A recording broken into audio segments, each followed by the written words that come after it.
আসসালামু আলাইকুম। Cook and kids with Rumana channel থেকে আমি রুমানা চলে এসেছি আমার ছাদ বাগানে আমি কচু চাষ করেছি।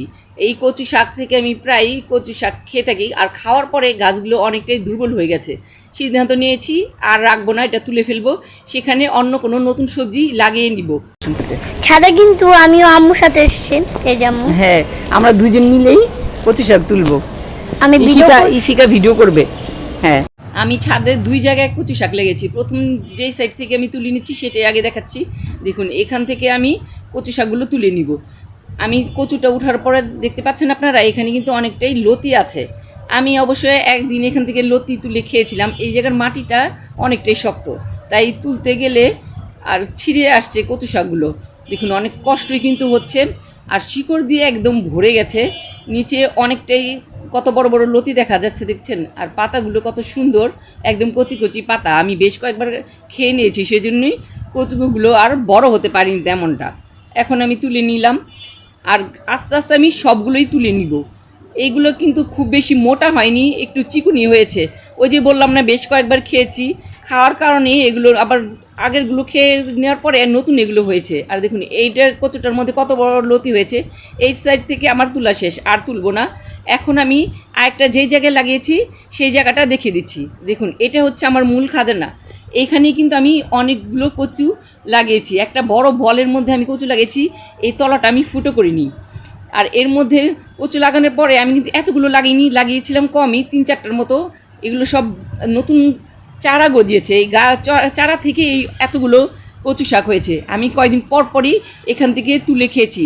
6-7 বার তো হবেই আমি এখান থেকে কেটে খেয়েছি। খাওয়ার কারণে এই গাছগুলো দেখুন অত বেশি মোটা হতে পারেনি, সেজন্য দেখছি যে তেমন বাড়ছে না। এই জন্য সিদ্ধান্ত নিয়েছি যে আর রাখবো না, তুলে এখানে নতুন কোনো সবজি বুনবো। এখানে কিন্তু আমি 2 পদের কচু শাক লাগিয়েছি, একটা সবুজ আর একটা কালো। এই কালো কচু শাকটা খেতে যে কি মিষ্টি! এই দেখুন, এর মধ্যে কিন্তু আবার যাই তুলছি আমি, নিচে কিন্তু লতি পাওয়া যাচ্ছে ছোট ছোট। আর মাঝে মাঝে দেখছি যে এর মধ্যে কচুরমুখীও আছে। অনেকে বলে যে ছাদ বাগানের কচু শাক তেমন রস থাকে না, শুকিয়ে যায়। আমি তো দেখলাম বেশ ভালোই। আমি কারণ নিচে আমি ফুটা না করার কারণে সবসময় আমি পানি দিয়ে ভিজিয়ে রাখি, আর এই কারণে আমার কচু শাকগুলো শুকিয়ে যায় না, বেশ রস থাকে। আর এখানে দেখুন, ইঁদুরে আমার ড্রাম থেকে মাটি তুলে সব নিচে ফেলে দিয়েছে, দিয়ে কি অবস্থা করেছে। আমাদের বাড়ির নিচে মুদি দোকান, সেজন্য এত ওষুধ দিচ্ছি, তারপরও ইঁদুর কমাতে পারছি না কিছুতেই। কচু শাকগুলো যখন তুলছিলাম, দেখুন এই কাদারের মধ্যে থেকে এত বিশ্রী গন্ধ আসছিল। আমার ছোটো মেয়ে ভিডিও করছিল, বলছিল ছি বাজে দুর্গন্ধ আসছে, তুমি তাড়াতাড়ি এগুলো তুলো আর ভিডিও তোমার শেষ করো। যাই হোক, আমি তুলে নিচ্ছি। এত তাড়াতাড়ি তো আর তোলা যায় না, এক হাতে তুলছি। আমি সবসময় ছাদ বাগানে দেখবেন, খেয়াল করবেন, আমি ছুরি নিয়ে আসি, এইটা আমার অভ্যাস। এইখানে আজকে কিন্তু আর আমার ছুরি লাগেনি, তারপর আমি তুলে নিচ্ছি। আর এখানে কিন্তু যারা ছাদ বাগান করেন, তারা যদি এমন আমার মতো 2টা বলে যদি এমন বুনতে পারেন, তাহলে কিন্তু মোটামুটি ভালোই চাহিদা পূর্ণ হয়ে যায়। কারণ কচু শাক কিন্তু আয়রনের ভরপুর। আয়রনের একটা চাহিদাও কিন্তু এখান থেকে মেটানো সম্ভব হয় যদি প্ল্যান অনুযায়ী কচু শাকটা বোনা হয়। দেখুন, এই কচু শাকের মধ্যে কিন্তু প্রচুর শিকড়, এত শিকড় হয়েছে। এই শিকড় থেকেই কিন্তু নতুন লতি বের হয়ে যায়। আর এই ছিটে আসার পরে না আমার চেহারা একদম ভরে গেছে। আর দেখুন, এত ওজন হয়েছে, উঠাতে পারছি না, পানি দিয়ে কিছুটা ধুয়ে নিচ্ছি। শেষ পর্যন্ত কিন্তু এগুলো আমি এভাবে নিতে পারিনি, বস্তা একটা নিচে থেকে এনে কিন্তু আমার ভরে নিয়ে যেতে হয়েছে। আর এখান থেকে আমি একটু মোটা দেখে কচু শাক বেছে নিচ্ছি ছবি তোলার জন্য।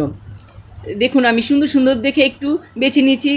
এত খাওয়ার পরে এত বেশি মোটা পাওয়াও যাচ্ছে না। যাই হোক, এর মধ্যে থেকেই কিছুটা কচু আমি বেছে নিচ্ছি। আর পাতাগুলো দেখছেন কি সবুজ, এইগুলো দিয়ে কিন্তু আমি সুন্দর রেসিপি করেছিলাম। আর কচু শাক দিয়ে আমি ইলিশ মাছের মাথা দিয়ে রান্না করেছিলাম। আর নিচে দেখুন অনেকগুলো লতি, আমি এখন এগুলো পরিষ্কার করিনি, কিন্তু পরবর্তীতে আমি ঘরে নিয়ে এগুলো পরিষ্কার করেছিলাম। আর এতই ওজন হচ্ছিল, কি পরিমাণ! আমি গোড়া যেহেতু ফেলিনি, নিতে আমাদের মামের অনেক কষ্ট হচ্ছিল। ওই যে বললাম, নিচে থেকে বস্তা এনে আবার ভরে নিয়েছি। সব কিছু পরিষ্কার করে নিচে আমি কচু শাকগুলো রেখে এসেছি। আর দেখুন, এই নিচের গোড়াগুলো নিয়ে এসেছি। নিচে কিন্তু ভালোই এখানে মুখি পাওয়া গেছে, লতি, কিছুটা লতি আমি আবার ঘরেও রেখে এসেছি। তার মধ্যে সবগুলো পরিষ্কার করা হয়নি, 2-3টা বোধহয় এখানেই রয়ে গেছে। এই কচুর মুখিগুলো কিন্তু আমি চিংড়ি মাছ দিয়ে রান্না করেছিলাম, বেশ মজাই লেগেছিল খেতে। তো বন্ধুরা, আজকে আমার এই ছাদ বাগানের কচু শাকের ভিডিও যদি ভালো লাগে, তাহলে আমাদের চ্যানেলটিকে সাবস্ক্রাইব করে দিবেন। আর ভালো লাগলে অবশ্যই একটা লাইক দিবেন, শেয়ার করতে ভুলবেন না। এমন নতুন নতুন মজার মজার ছাদ বাগানের ভিডিও পেতে আমাদের চ্যানেলের পাশেই থাকুন। আজ এ পর্যন্তই, আল্লাহ হাফেজ। বন্ধুরা, আপনাদের জন্য রইল আমার ছাদ বাগানের আরও 2টি ব্লগ ভিডিও। আশা করি আপনাদের ভালো লাগবে।